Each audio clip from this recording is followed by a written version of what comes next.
It's early morning on Chinese Navy Day, April 23rd, 2025.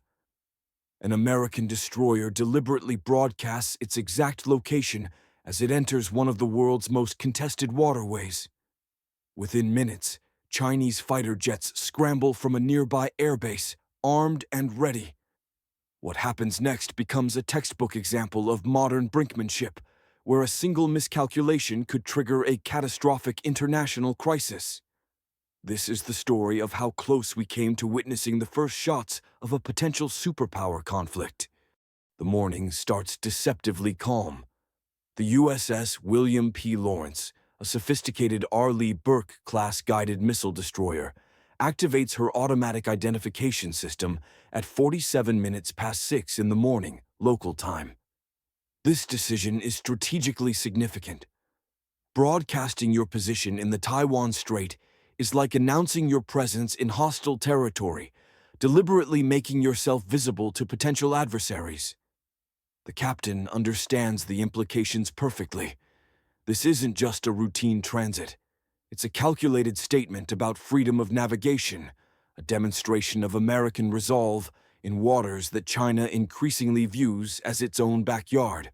53 miles away at a People's Liberation Army Air Force base on the Chinese mainland, a radar operator's screen suddenly lights up with a new contact.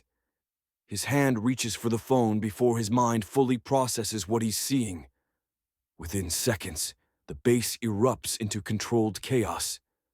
The scramble alarm pierces through the early morning tranquility, interrupting two J-16 fighter pilots midway through their morning tea. They're already wearing their flight suits and gravity suits, a precaution that speaks volumes about the heightened state of readiness along this maritime frontier. These aren't just any pilots. They're elite aviators trained specifically for maritime interdiction missions, and they know exactly what's expected of them today. They're twin-engine multi-role fighters, Chinese-manufactured variants inspired by Russian Sukhoi designs, require several precious minutes to warm up from cold status. The pilots sprint across the tarmac, their boots pounding against concrete as ground crews work with practiced efficiency. Safety pins are yanked from weapons pylons, exposing the business end of modern aerial warfare. The weapon loadout tells its own story. 4 PL-10 short-range heat-seeking missiles hang from the wingtips, designed to lock onto the infrared signature of enemy aircraft at close range. 2 PL-15 long-range radar-guided missiles occupy the main hardpoints, capable of engaging targets well beyond visual range. These are air superiority weapons, not anti-ship ordnance. The message this sends is subtle but unmistakable. The Chinese military wants to demonstrate just how close they can get to an American warship. Close enough that if those pylons carried YJ-83 anti-ship cruise missiles instead, the Lawrence would face an immediate and potentially fatal threat. Inside the destroyer's Combat Information Center, the atmosphere is professional but tense. The ship's SPY-1 phased array radar system continuously paints the surrounding airspace, creating a comprehensive tactical picture. American fighter jets conducting routine patrols appear as friendly tracks. A China Airlines passenger flight climbs steadily out of Taipei.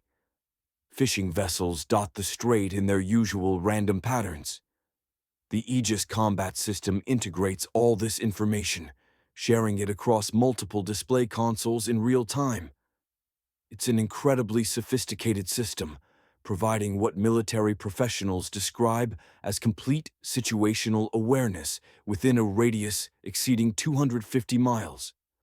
The watch officers know that within approximately 7 minutes, 2 new contacts will materialize on those screens. Fast-moving, closing rapidly, heading directly toward their position with unmistakable intent. The geography of this confrontation is unforgiving. The Taiwan Strait, at its narrowest point, spans just 130 kilometers of open water. The Lawrence must thread a careful path between overlapping territorial claims, maintaining her course through what international law recognizes as international waters. The destroyer's powerful radar systems can detect incoming aircraft from extreme ranges, tracking them continuously as they approach. But the rules of engagement are absolutely clear and non-negotiable. American forces operate under strict defensive protocols. Weapons remain locked down unless an immediate threat to the ship materializes. By 6 o'clock in the morning, both J-16 fighters are airborne and climbing rapidly through 10,000 feet. The weapons systems officer in each aircraft runs through condensed pre-combat checklists, while 35,000-pound fighters accelerate toward their intercept vectors. Hydraulic systems show green. Navigation systems align perfectly with satellite positioning. Weapon circuits go hot, ready to engage if ordered. The Type 1475 active electronically scanned array radar boots up within seconds, its 1760 individual transmit-receive modules working in perfect synchronization. This radar technology represents a significant advancement in aerial warfare capabilities. Unlike older, mechanically steered radar systems that broadcast radio energy in all directions like a lighthouse, the AESA radar can focus its transmission power like a precision laser beam. It can illuminate the American destroyer with concentrated energy while remaining virtually undetectable from other angles. American pilots have given this capability a nickname that reflects both respect and concern. They call it the Ghost because you might not realize it's tracking you until incoming missiles are already in flight, giving you seconds rather than minutes to react and defend yourself. In exactly 23 seconds, the Lawrence's electronic warfare suite is about to detect something that fundamentally changes the tactical equation. Modern naval warfare depends heavily on electromagnetic sensors and countermeasures. The SLQ-32 electronic warfare system aboard the Lawrence continuously monitors the electromagnetic spectrum across hundreds of miles, cataloging every radio emission it detects. Fishing boat navigation radars produce characteristic signatures. Civilian air traffic control systems operate on known frequencies. Cell phone towers create constant background noise. But now something new appears in the electromagnetic environment. Two airborne fire control radars begin transmitting in X-band frequencies, using pulse repetition patterns that unmistakably identify military fighter aircraft. The system doesn't just detect these emissions. It captures them, analyzes them, creates detailed electronic fingerprints that intelligence analysts will study for months afterward. A petty officer enables every recording system on board, ensuring that this encounter will be documented from multiple angles and perspectives. The Pentagon will want comprehensive evidence of exactly what transpired in these contested waters. At 7 o'clock in the morning, the tactical situation escalates dramatically. The lead J-16 pilot executes a textbook intercept maneuver, rolling inverted at 20,000 feet before pulling his nose down toward the empty ocean surface, where his radar shows an American warship should be located. Through his advanced helmet-mounted display system, the destroyer appears as a brilliant target return, glowing with electromagnetic emissions across multiple frequency bands. He rolls upright and pushes his throttles forward, trading altitude for kinetic energy. At 500 feet above the wavetops, he levels off and begins his attack approach. What follows demonstrates calculated aggression at its finest. The J-16's combat computer runs continuous intercept calculations, updating targeting solutions 10 times per second. In actual combat, those PL-15 missiles hanging from his wings would engage from extreme range, potentially 120 miles away, well beyond the effective envelope of most American shipboard defensive systems. But today's mission requires something far more dangerous and provocative. He needs to get close enough to prove beyond any doubt that he could have taken the shot if ordered. The physics of low-altitude, high-speed flight are brutally unforgiving. At 500 feet altitude, The fighter is plowing through the densest atmospheric air possible while maintaining 450 knots indicated airspeed. The twin Saturn engines consume 400 pounds of jet fuel every minute at this power setting. One moment of inattention, one slight miscalculation, and this $70 million aircraft becomes an expensive crater in the Pacific Ocean. His targeting pod, a sophisticated WMD-7 electro-optical system, locks onto the destroyer's superstructure with remarkable precision. The image stabilization algorithms are so advanced that he can read individual hull numbers despite flying through his own turbulent jet wash. The pod feeds constant data directly to his helmet display: distance, closure rate, time to minimum separation. Everything is calculated to demonstrate maximum threat potential with minimum international incident. Meanwhile, aboard the Lawrence, defensive systems are experiencing what could be described as an electronic seizure. The SPY radar tracks the incoming fighter while simultaneously calculating optimal firing solutions for RIM-162 evolved Sea Sparrow missiles stored in vertical launch cells throughout the ship. The combat system knows exactly which cell doors to open, which missiles to energize, which trajectory would guarantee intercept. But the weapons remain cold, constrained by rules of engagement that prioritize de-escalation over preemptive action. The Chinese pilot has studied American defensive doctrine extensively. He's memorized engagement zones for every weapon system aboard Arleigh Burke-class destroyers. He knows that at 3 miles distance, he's inside the minimum effective range for SM-2 standard missiles. At 1 mile, he's penetrated even the evolved Sea Sparrow envelope. This leaves only the close-in weapon system, colloquially known as Sea Whiz, as a viable last-ditch defensive option. It's a calculated game of aerial chicken being played at 700 miles per hour. His wingman maintains perfect mirror formation 5 miles to the east, creating what fighter pilots call a bracket maneuver. If the destroyer's fire control radar locks onto one fighter, the other has an unobstructed attack angle. It's a tactic perfected during Cold War confrontations between Soviet and NATO forces, now being demonstrated in real time in the 21st century. The message couldn't be clearer. We've analyzed every scenario, calculated every angle, war-gamed every contingency. You're only alive right now because we chose not to pull the trigger. The wingman's radar, operating in wide-area search mode, acquires the Lawrence from 45 miles away. A 509-foot rectangle of steel and aluminum, moving at 18 knots through contested waters. His weapons computer automatically calculates engagement parameters, optimal firing solutions, predicted impact points. But today, those calculations remain purely academic. This mission isn't about shooting. It's about proving they could shoot if circumstances changed. Ground control vectors. Both fighters toward their target using data from multiple coastal radar installations. The controller understands American rules of engagement as well as the pilots do.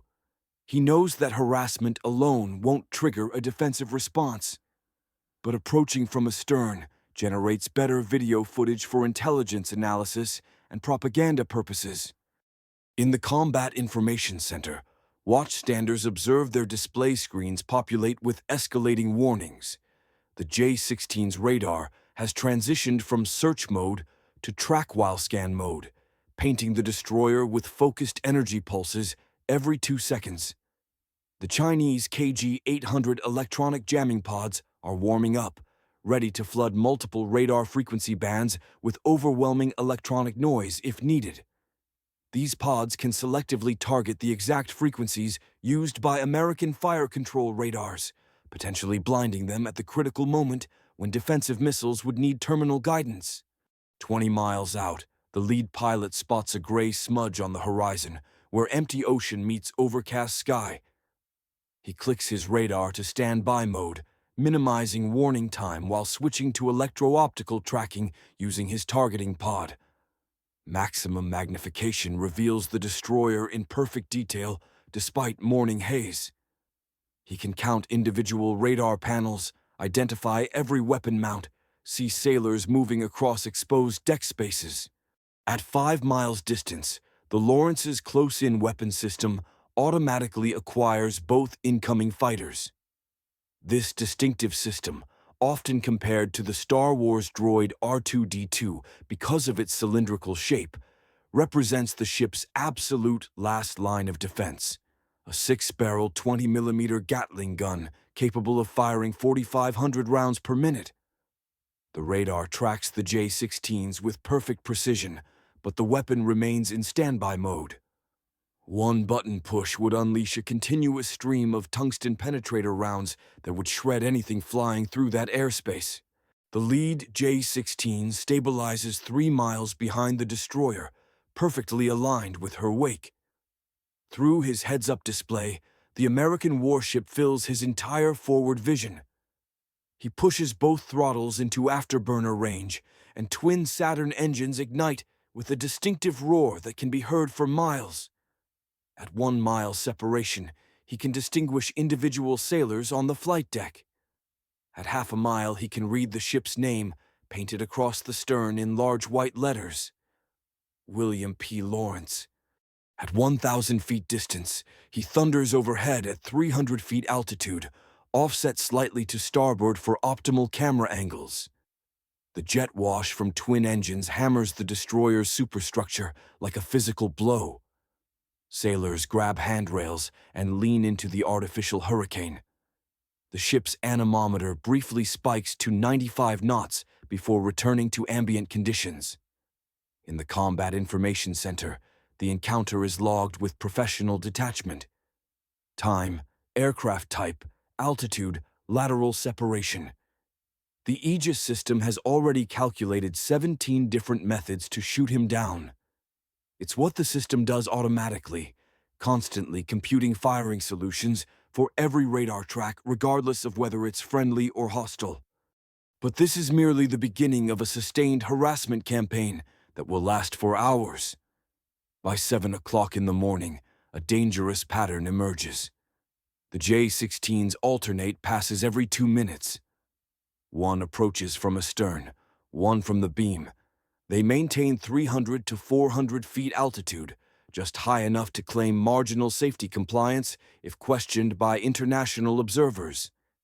Each pass is carefully calibrated, close enough to generate international headlines, far enough to avoid triggering immediate military retaliation. The lead fighter demonstrates what intelligence analysts classify as a capabilities display. He slows to 150 knots, landing gear retracted, but flaps partially extended, paralleling the destroyer at half a mile distance. His targeting pod maintains perfect lock on the bridge, while he holds formation like he's joined up for air-to-air refueling. The message is unmistakable.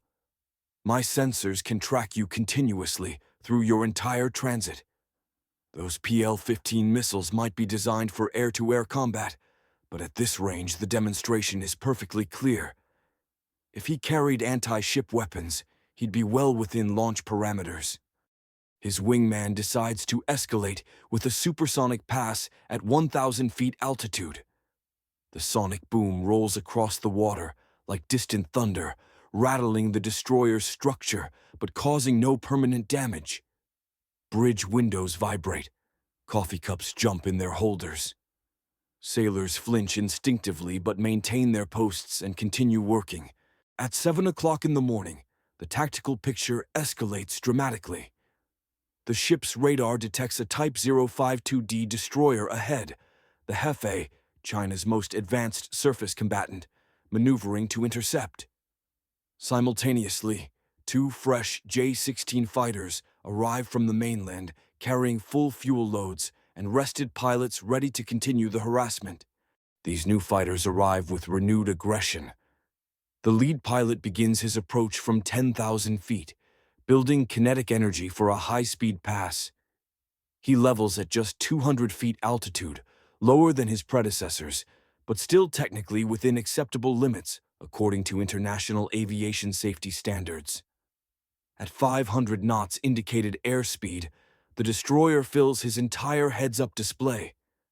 At minimum distance, he's just 300 feet overhead and offset 100 feet to starboard. The Chinese destroyer Hefei closes to 8 miles distance. Her Type 346A air search radar locks onto the Lawrence. In her vertical launch cells, YJ-18 anti-ship cruise missiles remain cold, but their mere presence speaks volumes about the potential threat. These missiles can accelerate to Mach 3 during their terminal attack phase. The Lawrence would have seconds, not minutes, to mount an effective defense. The second fresh J-16 executes the day's most aggressive maneuver yet. A crossing run at 150 feet altitude, just 500 feet ahead of the destroyer's bow. Through the bridge windows, he fills the entire forward view. Twin afterburners paint orange cones against gray overcast sky. The roar arrives a heartbeat later, drowning out all conversation and radio communications. The destroyer's commanding officer faces a precisely calculated challenge. Chinese military assets surround his ship in 3 dimensions. Fighters above, a destroyer ahead, and submarines presumably lurking below the surface. His rules of engagement remain crystal clear. Transit peacefully through international waters, document everything thoroughly, and avoid escalation at all costs. At 7 o'clock in the morning, the harassment reaches its absolute crescendo. One fighter approaches from dead ahead, while another comes from directly astern, both at 300 feet altitude. The Hefei accelerates to 30 knots, rapidly closing the distance. It's a textbook example of coordinated intimidation using multiple platforms across different domains. Then someone crosses the previously established line. The lead J-16 drops to just 120 feet altitude, well below any agreed safety floor, while closing to within 200 feet of the Lawrence's port side. Simultaneously, the trailing fighter executes a high-speed pass just 400 feet above the starboard beam. The destroyer finds herself trapped in a carefully orchestrated vice, with Chinese aircraft violating established safety protocols from multiple directions. The Lawrence's close-in weapon systems respond instantly. Both mounts lock on and begin tracking the jets with deadly precision. The Vulcan cannons spin up to pre-fire rotation speed.